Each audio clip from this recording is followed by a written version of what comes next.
কৃষ্ণ মায়াপুরী ঘর কিচেন থেকে সবাইকে স্বাগত। আপনারা কেমন আছেন? আশা করি ভগবানের কৃপায় সবাই ভালোই আছেন। আজকে নিয়ে চলে এসেছি আরেকটা নতুন ভিডিও। আজকে বানাবো সিম আলু দিয়ে একটা খুব সুন্দর একটা সবজি। এই যে সিম নিয়ে নিয়েছি এরকম বানিয়ে, আর এখানে আলু নিয়েছি, দুটো আলু নিয়েছি, আর এখানে বড়িটা আমি আগে থেকেই ভেজে নিয়েছি। প্রথমে আমি এই আলুটাকে একটু লবণ আর দিয়ে দিচ্ছি একটু হলুদ। এবার এটা আমি ভালো করে লাল লাল করে ভেজে নিচ্ছি। এই যে এখানে আমি আলুটা লাল লাল করে ভেজে নিয়েছি। এখন সিমটাও এভাবে দিয়ে দিচ্ছি। সিমটাকে একটু নুন হলুদ দিয়ে দিচ্ছি, স্বাদ মতো লবণ আর একটু হলুদ দিয়ে এবার একটু ভালোভাবে ভেজে নিচ্ছি।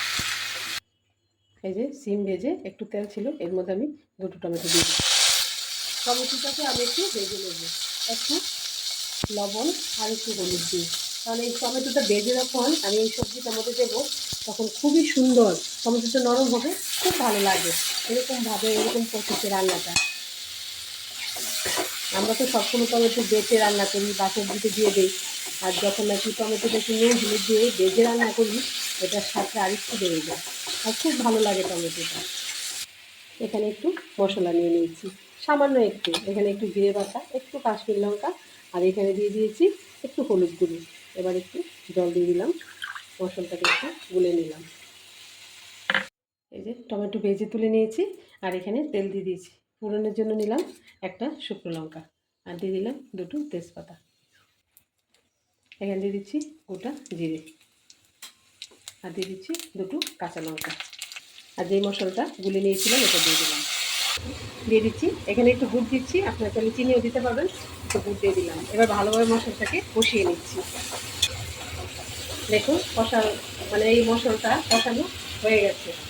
আর এই মশলাটা যত সুন্দর কষানো হবে সবজিটা ততই টেস্ট হবে। আর খুব সুন্দর কষানো হয়েছে, একদম ছেড়ে ছেড়ে দিচ্ছে কীরকম মশলাটা দেখুন। এখন দিয়ে রাখছি এখানে ভেজে রাখা আলু আর সিম। এবার এই সিম আলুটা মশলার সাথে একটু কষিয়ে নিচ্ছি।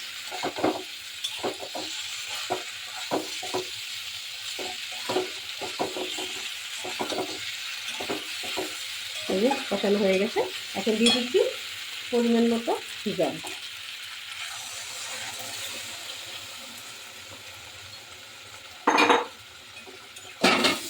ভালোভাবে মিশিয়ে নিচ্ছি। স্বাদ মতো লবণ দিচ্ছি, ভেজে রাখা বড়ি। এটা বড়িটা দিয়ে এবার একটু ফুটিয়ে নিলেই হয়ে যাবে। এই যে সবজিটা ভালোভাবে ফুটিয়ে নিচ্ছি, যাতে করে সিম আলু বড়ি মশলার সাথে ডুববে আর ভালোভাবে একটু ফুটবে। এই যে সবজিটা কি সুন্দর, মানে খুব সুন্দরভাবে ফুটে গেছে। এই যে সব ভালো সিদ্ধ হয়েছে। এখন দিয়ে দিচ্ছি ভেজে রাখা টমেটো। টমেটোটা দিয়ে একটু ফুটিয়ে নিচ্ছি। আর টমেটোটা কিন্তু এরকম গোটা গোটাই থাকবে, এই টমেটোটা মানে গালালে ভালো লাগবে না। এই যে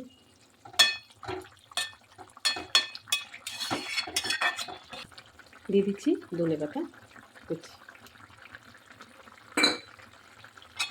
এবার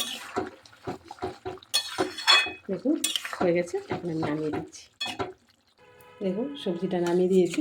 এই যে জুসটাও মোটামুটি নিয়েছি। এটা আপনারা আরেকটু যদি পাতলাও চান তাহলে আরেকটু পাতলা করে দিতে পারেন। এটা খুবই ভালো লাগে এরকম সিমের সবজি করে ভগবানকে ভোগ লাগিয়ে গরম রাইসের সাথে প্রসাদ খাবেন। আর অবশ্যই আমাকে একবার কমেন্ট করে বলবেন ট্রাই করে কেমন হয়েছে সবজিটা। আর তবে সবাই ভালো থাকবেন, সুস্থ থাকবেন। আবার দেখা হচ্ছে পরের ভিডিওতে। হরে কৃষ্ণ।